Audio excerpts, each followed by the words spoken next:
কলেজে এখন শিক্ষা প্রশাসনের যে প্রধান তিনজনই কিন্তু এক্স সিটিয়ান। আনোয়ার ভাই তিনি সিটি কলেজের ছাত্র ছিলেন, বেদার ভাই সিটি কলেজ প্রিন্সিপাল যিনি সিটি কলেজের ছাত্র, মোশারফ ভাই ভাইস প্রিন্সিপাল তিনিও সিটি কলেজের ছাত্র। মোশারফ ভাই আর মকবুল এরা একসাথে। যাই হোক, তো মনে হয় উদ্যোক্তারা যোগাযোগ করেছেন, ওনারা হয়তো সময় করতে পারেন না।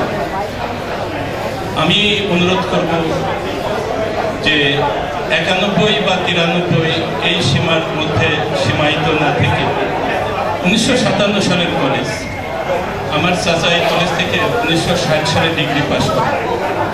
57 সালের কলেজ, তারপরে 60 সাল, সেখান থেকে আজকে 2023, এই যে 66 বছরের যাত্রা। উদ্যোগ নাও, আশা করা যায় অনেককে পাবে।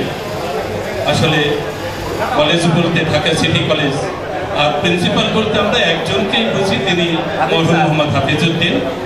2009 সালের 29শে ডিসেম্বর তিনি কলেজে কর্মরত, তখনও শিক্ষক হিসেবেই ছিলেন, অধ্যক্ষ হিসেবেই ছিলেন, তিনি ইন্তেকাল করেন। আমরা স্যারের জন্য দোয়া করতে পারি। আমি কথা বাড়াবো না, আবারও গানের 2 লাইন।